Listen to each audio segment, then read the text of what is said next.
नमस्कार दोस्तों, मैं हूं मनविंदर और मेरे चैनल एमबी स्पीक्स पे आप सभी लोगों का बहुत स्वागत है। राहुल गांधी का वन पॉइंट प्रोग्राम है, सरकार पे, मोदी सरकार पे हमले बोलना। ये भी सच है कि राहुल गांधी बिना किसी तथ्य के मोदी सरकार पर तमाम मुद्दों को लेकर के हमले बोलते रहते हैं और आजकल वह जाति जनगणना की मांग करते हुए दिखाई दे रहे हैं। मोदी सरकार पे आरोप लगा रहे हैं कि देश को चला रहे हैं अधिकारियों में मात्र 3 केंद्रीय सचिव ओबीसी समुदाय से। ऐसे में ये जानना बेहद ज़रूरी हो जाता है कि इस मामले में कांग्रेस का अपना ट्रैक रिकॉर्ड क्या है? क्या इस समय कांग्रेस जो 4 राज्य हैं छत्तीसगढ़, राजस्थान, हिमाचल प्रदेश और कर्नाटक, वहाँ अपने बलबूते पे सरकार चला रही है? और इन चारों ही राज्यों में मुख्य सचिव सामान्य श्रेणी से संबद्ध हैं। इस प्रकार यदि हम कांग्रेस और उसके सहयोगी दलों वाले विपक्षी गठबंधन इंडिया पे नज़र दौड़ाएँ तो पाएँगे कि वहाँ भी ओबीसी को ज़्यादा रिप्रेजेंटेशंस नहीं मिला हुआ है। पंजाब, बिहार, पश्चिम बंगाल, केरल के मुख्य सचिव भी अपर कास्ट से आते हैं। जबकि तमिलनाडु एकमात्र ऐसा स्टेट है जहाँ मुख्य सचिव शिवदास मीना एसटी श्रेणी से संबद्ध है। आज इसी पे बात करते हैं और जानने का प्रयास करते हैं कि राहुल गांधी ने जिस मुद्दे को छेड़ दिया है, उसमें कांग्रेस की सरकारों का अपना क्या रिकॉर्ड रहा है? उन्होंने इसे कितना लागू किया है? वहीं बिहार में जातिगत जनगणना के आंकड़े जारी कर दिए गए हैं। इस पे भी बात करेंगे कि क्या इम्पैक्ट होगा इसका। इस पहलू पे भी चर्चा करेंगे। मेरे आज के खास मेहमान हैं वरिष्ठ पत्रकार विनोद शुक्ला जी। लीजिए, इनको भी जोड़ लिया हमने अपने साथ। सर, बहुत-बहुत स्वागत है आपका मेरे चैनल पे। धन्यवाद मनिंदर जी। तो सर, पहला प्रश्न मेरा यही है कि राहुल गांधी जो सवाल उठाते हैं, उसका पुख्ता आधार उनके पास नहीं होता। उदाहरण कई सारे हो सकते हैं। क्या कहते हैं आप? देखिए मनिंदर जी, मुझे लगता है कि राहुल गांधी आजकल क्या बोलते हैं, क्या नहीं बोलते हैं, बहुत सारी चीजों की उनकी जानकारी नहीं है। उनको बहुत अ, अज्ञानता है इन सब को लेकर के। जी, जो जिस बात पर आपका ध्यान केंद्रित है या जिस बात को आप जानना चाह रही हैं, वो राहुल गांधी के इस बयान को कि भारत सरकार में सिर्फ 3 सचिव हैं ओबीसी वर्ग के, और बहुत सारी जगहों पर रिप्रेजेंटेशन नहीं है। उनको जी, शायद सचिव के अपॉइंटमेंट की प्रक्रिया के बारे में जानकारी नहीं है कि किस रैंक का, किस कैडर का, किस बैच का व्यक्ति सेक्रेटरी हो सकता है। जी, और उसके अलावा मंडल कमीशन कब से लागू हुआ, और उसके लिए जी, सेक्रेटरी का इम्पैनलमेंट का एक प्रक्रिया है। उस इम्पैनल के बाद आप सेक्रेटरी बनते हैं। तो ये सारी चीजें हैं। अब हुँ, इसका हुँ, दूसरा पक्ष ये है कि ये तो उनकी अज्ञानता हो गई। दूसरी कि सिविल सर्विसेज में या सेक्रेटरी लेवल पर, लेकिन लेकिन जहां पर ओबीसीज को या शेड्यूल कास्ट शेड्यूल ट्राइब को प्रॉपर रिप्रेजेंटेशन है, यूनियन कैबिनेट उसको वो इग्नोर करते हैं, उसको जी, इग्नोर करते हैं। तो ये सेलेक्टिव बातें करते हैं। अपने कांग्रेस के संगठन में बताएं कि कितने ओबीसी के लोग हैं, कितने किस कम्युनिटी के लोग हैं। ये बेसिकली आपके पास कोई एक जवाब नहीं है, जब आपके पास कोई योजना नहीं है, आपके पास कोई एक प्लान नहीं है जिसके बलबूते आप सरकार को टारगेट कर पाए, तो आप इसी तरह की बात करते हैं। इनको इनको आप उन श्रेणियों में रख सकते हैं, उस श्रेणी में रख सकते हैं जिसको बेवकूफी भरा बयान कहा जाए। जी, इससे इससे चुनाव न जीते जाते हैं, न इससे जनता प्रभावित होती है।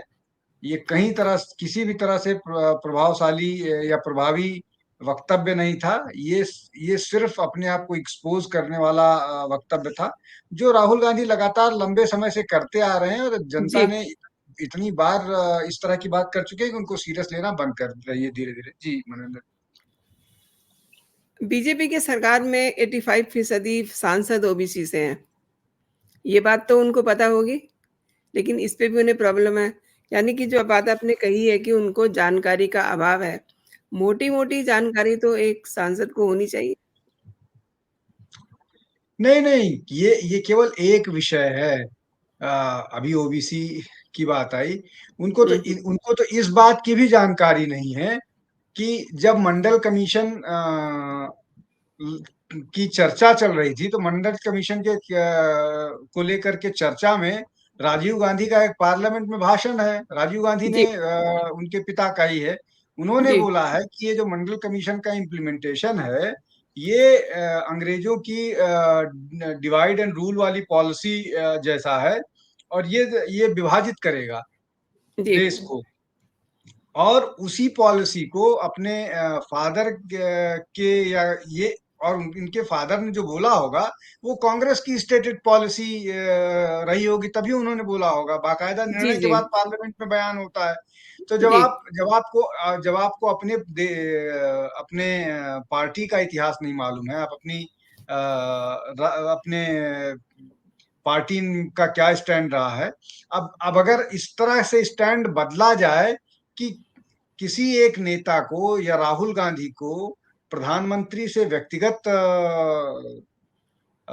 कुछ इस तरह की दिक्कत है कि वो उनको बर्दाश्त करने के लिए नहीं तैयार हैं, जिसको जनता ने पूरी मेजॉरिटी के साथ भेजा है अपने वोट के माध्यम से। अगर आप उसको स्वीकार नहीं कर पा रहे हैं तो ये आपकी दिक्कत है, आपकी दिक्कत है, और इसका समाधान आपके पास एकमात्र ही है कि आप जनता को अपनी बातों से प्रभावित कीजिए, अपनी योजनाओं का खाका तय दीजिए उनको, और वो योजनाएं इतनी प्रभावी ढंग से जनता तक पहुंचे कि वो बीजेपी को छोड़ करके आपके लिए वोट करे। वैसा होता दिख नहीं रहा है। तो बिल्कुल, ये जो मैं कह रहा हूं ना कि ये अज्ञानता केवल एक स्तर पर नहीं है कि इसका क्या प्रभाव है, कितने लोग ओबीसी को कहाँ रिप्रेजेंटेशन मिला है। अज्ञानता इस बात की भी है कि आपका अपना क्या स्टैंड है, आपकी सरकार, आपकी पार्टी का क्या स्टैंड रहा है, और आप क्या करना चाहते हैं। जी। जी, जी। आपने अज्ञानता की बात की तो कल तो सारा दिन ट्रोल होते रहे राहुल गांधी, एक ऐसा पोस्ट कर दिया उन्होंने एक्स पे कि सनातन धर्म की वो ज्ञान देने लगे, ज्ञान बाँटने लगे। अब उसपे चूँकि आपने बात की है तो मुझे ध्यान आया, बहुत सारे लोगों ने उसमें ये कहा हुआ था कि जो इनके 1.5 पेज है, कम से कम इसको अगर ये 5 बार पढ़ दें, तो हम इन्हें मान जाएँ। नहीं, बिल्कुल, बिल्कुल सही बात है। एक तो जो 5 बार पढ़ दें उसको हो सकता है, और वो 5 बार पढ़ने के बाद जो उन्होंने लिखा है उसका मतलब बता दें। एग्ज़ैक्टली। उस हाँ, इसके अलावा उन्होंने उन्होंने जिस भी व्यक्ति ने, मैंने बताया ना कि केवल केवल अज्ञानता राहुल के स्तर पर नहीं है, जी। पार्टी के स्तर पर है। जी, जी। मैं उसका एक उदाहरण आपको बहुत उसमें बताऊं, और वो इसलिए भी बता जी, रहा हूँ जी। कि मैंने इसको ट्वीट किया है। जी, जी, बताइए। राहुल राहुल गांधी के उस पत्र में लिखा हुआ है हुँ, कि हिंदी वाला जो उसमें है कि जी। सनातन एक ऐसा समुद्र है जिसमें डूबते उतरते हैं। तो जी। देखिए, डूबने के साथ आप हिंदी के पत्रकार हैं, हिंदी बेहतर मुझसे जी। समझती होंगी, मेरी हिंदी उतनी जी। अच्छी नहीं है, जी। लेकिन हिंदी भाषी प्रदेश हूँ, इसलिए भी नहीं कह सकता कि मुझे हिंदी मेरी तंग है। उसमें जी। डूबे उतरे लिखा हुआ है। उतरने का मतलब ये होता है कि हुँ, हुँ। या तो आप एंटर करें, मतलब आप पानी में जाएं, जी। या उतरना होता है कि हम उतर गए, पार कर जी। गए। जी, जी। ना उतराना, उतराने का जो यहाँ शब्द है वो फ्लोट करना है। जी। और आपको ये नहीं मालूम कि फ्लोट के लिए उतराना शब्द इस्तेमाल होता है, उतरा शब्द नहीं इस्तेमाल होता है। हाँ, हाँ। जी, फ्लॉज़ बहुत हैं उसमें अगर आप ध्यान से पढ़िएगा ना उसको, तो तो जिस जिसने भी उस जी, जी, जी, जिसको जिसको इतनी मैं इसमें इनको ही सिर्फ दोषी नहीं बता रहा हूँ, इनकी पूरी राजनीतिक जो पूरा पार्टी है उसको बता रहा हूँ। एक और आपको छोटा-सा उदाहरण देता हूँ। जी। इनकी वेबसाइट पर एक वीडियो है, मैं आपको अभी प्रोग्राम खत्म होते ही वो वीडियो भेजूँगा। जी, वीडियो का लिंक भेजूंगा। इनके उस पे जी। एक, बल्कि मैंने ट्वीट किया है, वो आप मेरे ट्वीट पर मिल भी इनके उस पे एक वेबसाइट पर एक वीडियो है जो राहुल गांधी के एक स्पीच का है, हुँ, जिसमें हुँ। वो संघ को बैन करने के लिए कांग्रेस ने जो किया उसकी बात करते हैं। जी, जी। और ये लिखते हैं, ये कहते हैं उसमें कि सरदार पटेल ने साफ सुथरा लिखा है संघ के बारे में, और एक बार अच्छा। नहीं 2 बार कहते हैं। अब हुँ, आप हुँ। ये बताइए कि साफ साफ और साफ सुथरा का अंतर जिसे नहीं समझ में आ रहा है। साफ साफ लिखने का मतलब होता है कि आप हुँ, कोई हुँ। किसी चीज, किसी विषय के बारे में जो जो उसकी जो वो स्थिति है उसको स्पष्ट साफ साफ मतलब एकदम क्लियर शब्द में लिखना चाहते हैं। और हुँ, हुँ। साफ सुथरा मतलब आप किसी विषय के बारे में क्लीन लिखें, हुँ, मतलब हुँ। क्लीन होना उसका मतलब उसके बारे में आप निगेटिव नहीं लिखे। आप बताने की कोशिश कर रहे हैं कि सरदार पटेल ने संघ के बारे में बहुत गलत लिखा है, और आप कह ये रहे हैं कि बहुत साफ साफ लिखा हुआ है, साफ हाँ। सुथरा लिखा हुआ है। तो अच्छा, मान लीजिए राहुल गांधी ने हिंदी इटालियन लैंग्वेज में सीखी, कांग्रेस के बाकी नेताओं को भी भाषा नहीं समझ में आ रही कि आप कहना क्या चाह रहे हैं, और ये उनके ऑफिशियल वेबसाइट पर पड़ा हुआ है। तो ये अज्ञानता का खजाना है, कांग्रेस पूरा का पूरा अज्ञानता का खजाना है।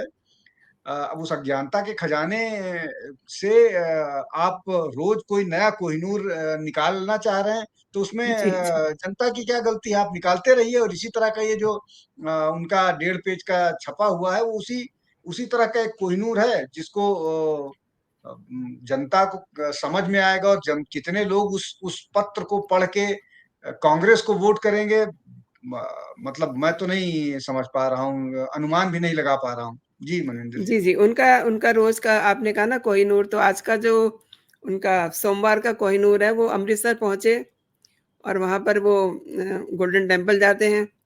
अकाली दल के लोगों ने कहा कि आप पहले अकाल तख्त पे जो कार्रवाई हुई है, उसको गलत बताइए क्योंकि वो आपकी दादी ने की है। तो उनका कहना था कि ये माफ़ी माँगे। अब इनका जाना वहाँ भी बेकार हो गया। तो ये कोई ना कोई रोज़ ऐसा काम करते रहते हैं।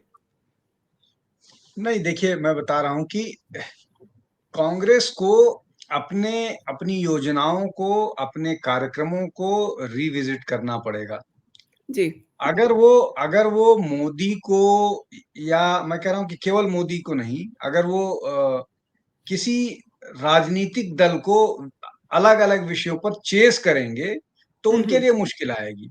हिंदुत्व पर अगर वो बीजेपी को चेस करेंगे, तो हिंदुत्व पर न बीजेपी को चेस नहीं कर पाएँगे। Corruption exactly. को लेकर के या कुछ इस तरह की रणनीति को लेकर वो आम आदमी पार्टी को चेस करेंगे, तो वहां से भी उनको कुछ नहीं मिलना है। आम आदमी पार्टी की अपनी ब्रांड इक्विटी है, वो जो भी है जी। झूठ बोल के, सही बोल के, जो भी करके वो चुनाव जीत रहे हैं। 2 प्रदेशों में उनकी सरकार है, तो जनता का उन पर भरोसा है, और जनता के भरोसे पर न मैं बोल सकता हूँ, न कोई बोल सकता है। आप राजनीतिक तौर पर बोलते रहिए कि वो झूठ बोलते हैं, लोग को ठगते हैं, वो हुँ, हुँ। राजनीतिक बयानबाजी हो सकती है, लेकिन 2 प्रदेशों में उनकी सरकार है। बीजेपी की केंद्र में सरकार है, और 7-8 प्रदेशों में सरकार है, और बाकी जगह उनके अलायंस की सरकार है। तो हुँ, ये हुँ। एक दूसरा वो है। अब इन दोनों को आप अगर बात करते हैं, या और भी बहुत सारे हैं। ममता बनर्जी की वेस्ट बंगाल में सरकार है, तेलुगु देशम तेलंगाना राष्ट्र समिति की, टीडीपी की, सबकी अपनी-अपनी अपनी-अपनी राजनीतिक समझ है, और अपनी-अपनी राजनीतिक योजनाएँ हैं। तो हुँ, हुँ। आपको अपनी राजनीतिक योजना बनानी पड़ेगी ना। आप बीजेपी की कॉपी करोगे, आप आम आदमी पार्टी की कॉपी करोगे, आप वेस्ट बंगाल की कॉपी करोगे, तो उससे बात नहीं बनेगी। और यही सबसे बड़ी दिक्कत है कांग्रेस के साथ। इसी दिक्कत को कांग्रेस का कोई नेता नहीं समझ पा रहा है, और उनको ये लगता है कि शायद मोदी के को भला-बुरा कह के वो चुनाव जीत जाएँगे। शायद वो हिंदुत्व की राजनीति मंदिर जा कर के, या इस तरह के भाषण लिख कर के, इसको अखबार को में कितने लोग पढ़ते हैं? इसको कौन समझ पाएगा?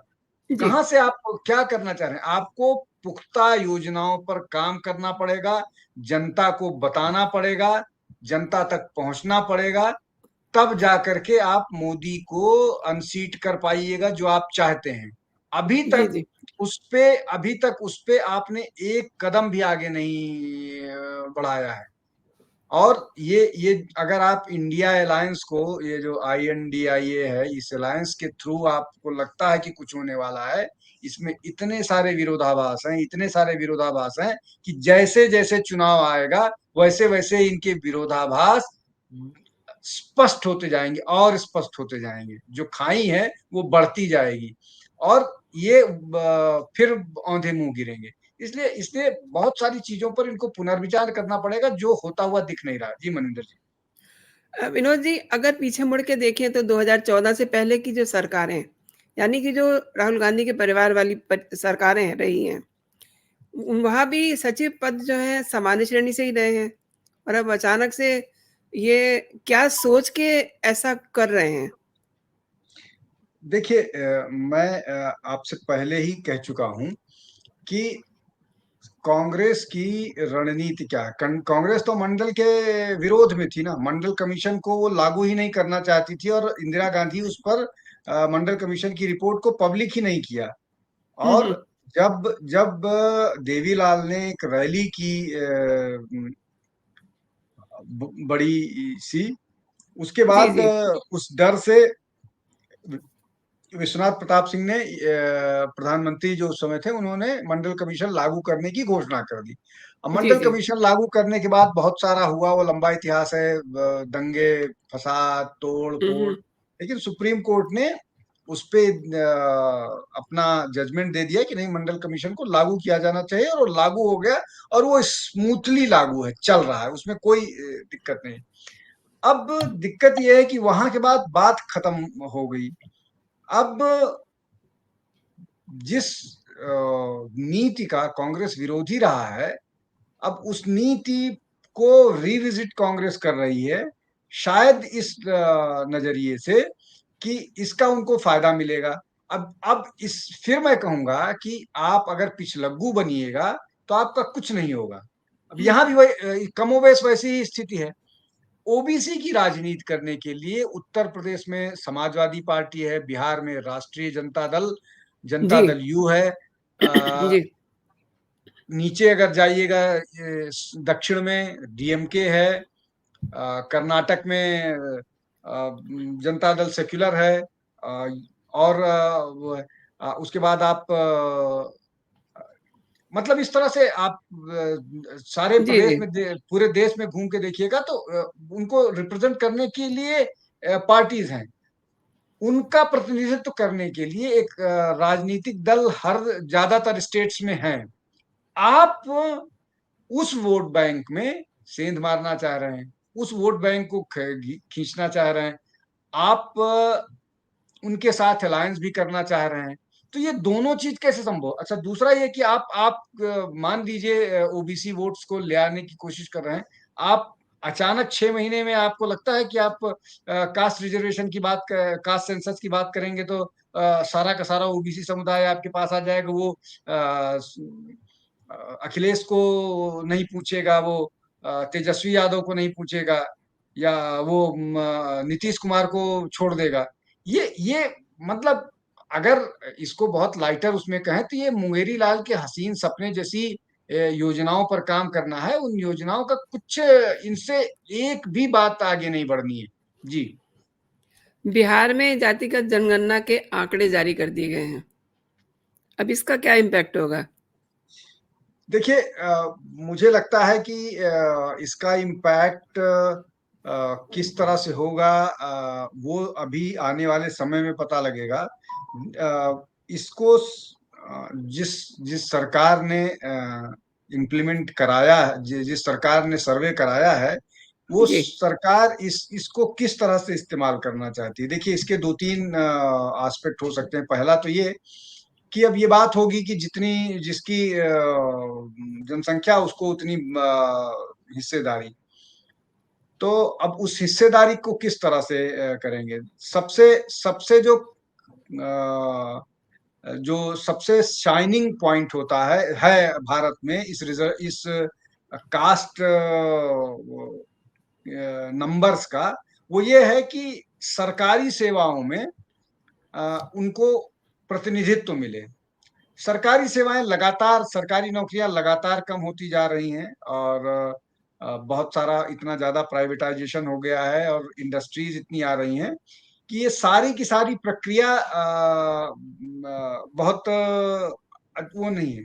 मुझे लगता है कि ये ओबीसी समुदाय को सबसे ज्यादा नुकसान करने वाला है, इसलिए कि उनको इस बात का लालच होगा कि उनको सरकारी नौकरी मिलेगी, सरकारी नौकरियां, और शायद प्राइवेट कॉलेजेस में, शायद वो सरकारी कॉलेजेस में एडमिशन की भी मांग की जाएगी।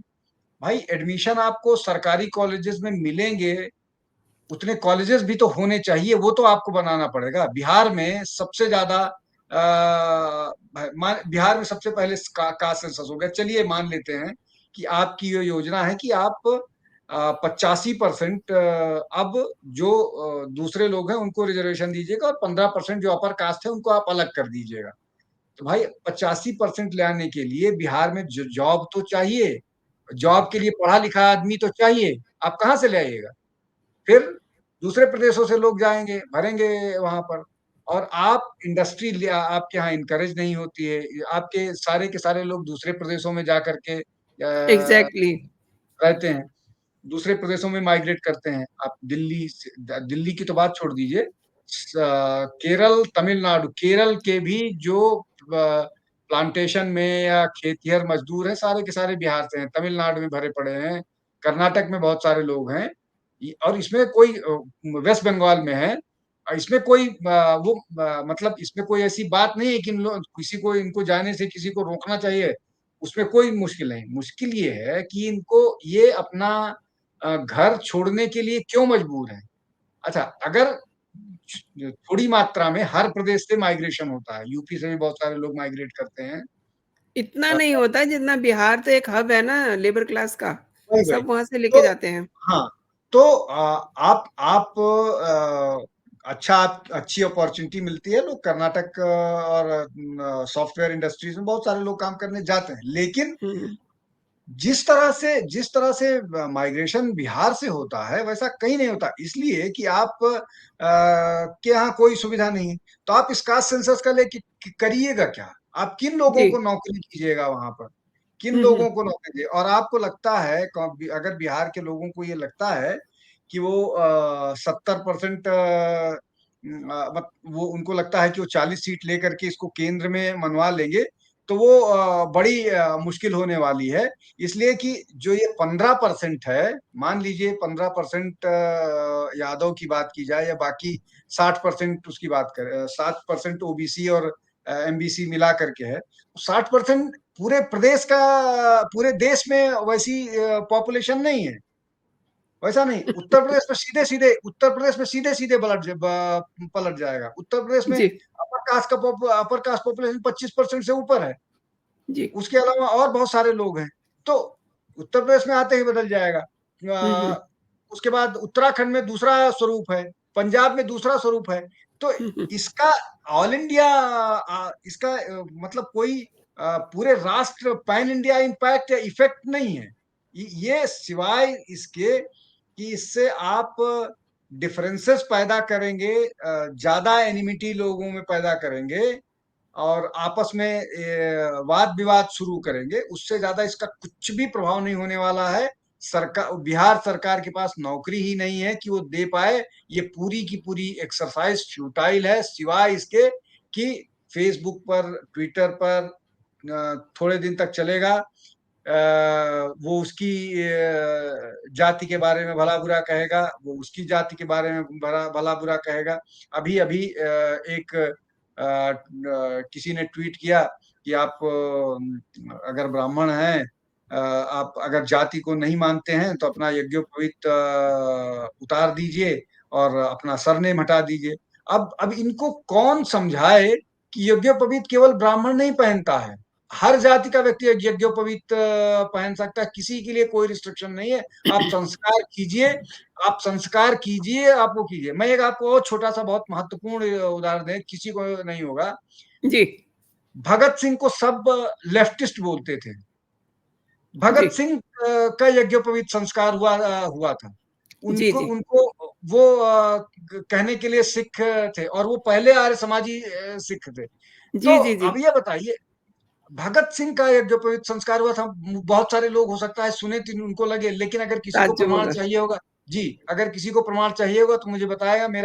मेरे एक मित्र हैं, उनकी एक किताब है, उन्होंने किताब लिखी है, ये उनकी पीएचडी एंशियंट अरे मॉडर्न हिस्ट्री पर है, जेएनयू के जी, पढ़े हुए हैं। तो इसमें इसमें किसी को अगर कोई डाउट होगा तो मैं उससे कनेक्ट भी कर दूंगा। तो जी, ये जी। बड़ा वो है, ये एक बड़ा हाँ, हाँ, बिल्कुल। हाँ, और इस तरह की जो मिस इन्फॉर्मेशन फैलाए जाएंगे ना, वो सिर्फ देश को एक मुश्किल में डालने वाला है। लेकिन मुझे लगता है कि हम इस मुश्किल और इन झंझावतों से निकल जाएंगे। और मुझे लग रहा है कि ये जो 2024 का इलेक्शन है ना, इसमें बहुत सारे लोगों को सबक मिलने वाली है। और ये जो डिवाइड करने की कोशिश है, मुझे लग जी, रहा है जी, कि एग्ज़ैक्टली डिवाइड एंड रूल करने की इनकी कोशिश है। इस बार हिंदुओं को जी, बाँटने की कोशिश है इनकी। बिल्कुल, इस बार उस डिवीज़न को ही जवाब मिलने वाला है। और ये इनके होश फाख्ता जनता करेगी। हम आप को उस पे ज़्यादा क्या बोलना जी। है? जी, मनोज। चलते-चलते सर एक चीज़ और बता दीजिए कि आरक्षण पर जो मसला अब खड़ा हो गया है, इसमें भाजपा या कांग्रेस किसका मतलब दाँव सही लग जाएगा? क्या सोचते हैं आप? देखिए मनिंदर जी, मुझे लगता है कि इसमें 2 मसले हैं। एक तो ये कि रिज़र्वेशन को लेकर के भाजपा का अपना एक स्टैंड है। अब नई जाति गणना के बाद ये बात आएगी कि अ रिजर्वेशन को जो 49.50% से ऊपर है, उसको वहां ले जाया जाए, उसको सिक्स शेड्यूल में डाला जाए, जो जो रिजर्वेशन को बढ़ाया जा सकता है। वो सब सब सब स्टेट के को इस तरह की डिमांड आएगी, कॉन्स्टिट्यूशन अमेंडमेंट की डिमांड आएगी। हुँ, हुँ। अब कॉन्स्टिट्यूशन अमेंडमेंट की डिमांड को लेकर के अ, भाजपा की क्या रणनीति है, वो तो आने वाले समय में पता लगेगा कि भाजपा क्या चाहती है। लेकिन मेरा अपना जो मोटा-मोटा असेसमेंट है, भाजपा भी 50% से ज़्यादा रिज़र्वेशन के पक्ष में नहीं है। और अगर विपक्ष आईएनडीआईए गठबंधन है, अगर वो इस पर चुनाव लड़ती है, और अगर उनको सचमुच इस तरह की स्थिति वो पैदा कर पाते हैं कि वो चुनाव जीत के आते हैं, तो उनको भी संविधान संशोधन में बहुत सारी वो चाहिए होगी। और कम से कम अभी जिस तरह के राज्यसभा के हालात हैं, उस हालात में इस विषय पर संविधान संशोधन नहीं होता दिख रहा है। कोई स्ट्रेटेजिकली इस तरह का एक ये इन्वायरमेंट वातावरण बनाए ले जाएं कि सर्व सहमति बना ले कि नहीं, अब इस देश में 75% या 80% रिजर्वेशन दिया जाएगा, तो वो अलग बात है। लेकिन मुझे अभी इस तरह की कोई संभावना होती नहीं दिख रही है। अभी तो इस मसले पर ही जद्दोजहद होनी है। और जी। इस जद्दोजहद के लिए मुझे लगता है कि सब राजनीतिक दल अपने तरफ से अपना अपना योजना बना रहे होंगे, अपना अपना दांव खेलेंगे। अब वो देखते हैं कि ऊंट किस करवट बैठता है। जद्दोजहद मतलब आई वांट टू नो कि वो पिक्चर आप किस तरीके की देख रहे हैं? क्योंकि वो तो सभी तरफ से आएगी ना। नहीं, मैंने जैसा बताया मनविंदर जी कि अब ये मामला, ये लीड जनता दल यू और राष्ट्रीय जनता दल की है। जी। तो उनकी अगली कोशिश ये होगी कि किसी भी तरह से इसको इम्प्लीमेंट किया जाए। और जो उनकी पहले से बात करें, जिसकी जितनी मतलब जिसका जितना नंबर उसकी उतनी भागीदारी, हुँ, हुँ। जिसकी जितनी हिस्सेदारी उसकी उतनी भागीदारी, मतलब हुँ, जो हुँ। जितना पॉपुलेशन में है तो उस लिहाज से अगर आप 18 पर 17 दशमलव कुछ परसेंट मुस्लिम हैं और लगभग 14% 14-15 के आसपास वो हैं, तो आप जी। 15 और 18 कर दीजिए, हुँ, तो हुँ। लगभग 34% के आसपास हो गया। तो 34% आप छोड़ दीजिए, 34% के अलावा 65% रिजर्वेशन चाहिए होगा। तो 65% अगर आपको रिजर्वेशन देना है, तो उसके लिए संविधान में बदलाव करना पड़ेगा। अब उसमें एक और चीज होगा, जी। उसमें जब ये बात आएगी कि सबको उस हिसाब से मिलना चाहिए, तो फिर ये भी देखा जाएगा कि 15% यादव से ज्यादा ना हो पाए, 4% कुनबी से ज्यादा रिजर्वेशन न मिल पाए, जी, जी। 4.5% कुशवाहा से ज्यादा रिजर्वेशन न मिल पाए, फिर इस तरह के भी होंगे ना भाई। क्यों ओबीसी के नाम पर एमबीसी की हिस्सेदारी सिर्फ यादव लेके जाएंगे? इस तरह की बातें भी तो उठेंगी ना। अब तक तो ऑब्वियसली। सिर्फ यही होता रहा है, उत्तर प्रदेश और बिहार में सिर्फ यही होता रहा है कि हम्म। ओबीसी रिजर्वेशन के नाम पर सिर्फ यादव, जी ओबीसी की परिभाषा ही यादव हो गई है। यादव ही जी जी सारा रिजर्वेशन का फायदा उठा रहे हैं, यादव ही सरकार बना रहे हैं, और वो ओबीसी के नाम पर किसी को स्वीकार ही नहीं करते हैं। भाई उत्तर प्रदेश में मुलायम सिंह यादव की पार्टी, अखिलेश यादव के हारने का प्रमुख कारण यही है कि वो यादव सेंट्रिक पार्टी है, यादव और मुसलमान। तो आप जब यादव और मुसलमान के नाम पर वोट ले रहे हैं और उनके अलावा किसी को प्रतिनिधित्व भी नहीं दे रहे हैं, तो हम्म। बिहार में तो 14% के आसपास यादव हैं। उत्तर प्रदेश में तो सिर्फ 9% यादव हैं। 9% वाला यादव सारी सुविधाएं खुद क्यों लेता है? 100 भर्ती होंगी तो 90, उनके शासन में 100 भर्ती होगी तो 90 यादव होंगे। सारे डीएम और सारे दरोगा इंपॉर्टेंट पोजीशन पर यादव होंगे। तो ये सारी चीजें भी तो प्रश्न चिन्ह लगाई जाएंगी, जी इन पर भी तो प्रश्न उठाए जाएंगे। तो ये ऐसा नहीं है कि कास्ट सेंसस आ गया तो मामला सेटल हो गया। इस पे अभी जी बहुत, जी मैंने जैसे कहा, जद्दोजहद होगी, बहुत सारी चर्चा होगी। और ये जो एक कास्ट का डोमिनेंस है अब बिहार में, यादव कुर्मी का डोमिनेंस है, तो क्यों स्वीकार करेगी बाकी सारे कास्ट जी यादव डोमिनेंस? तो फिर ये सारे प्रश्न ही आएंगे ना कि भाई केवल यादव और कुर्मी ही क्यों मुख्यमंत्री होगा? बाकी 27%, जो 36% एमबीसी हैं, उनमें से कोई क्यों नहीं आएगा मुख्यमंत्री? क्यों उत्तर प्रदेश में सिर्फ मुलायम सिंह के परिवार से मुख्यमंत्री होगा? क्यों कोई दूसरी छोटी जाति के समुदाय से मुख्यमंत्री होगा? तो ये सारी चर्चा खुल के आएंगी, इन पर चर्चा होगी। देखते हैं, अभी अभी अभी तो ये प्राइमरी वॉइस पे बहुत सारी जी जी जद्दोजहद है। जी। नहीं, बहुत फ्लॉज़ हैं अभी इसमें, अब आने वाले दिन बड़े दिलचस्प होंगे, उनको देखना। सर, आपने मेरे शो के लिए समय निकाला और इतनी अच्छी जानकारी दी। बहुत-बहुत धन्यवाद आपका। बहुत नमस्कार। धन्यवाद आपका, नमस्कार।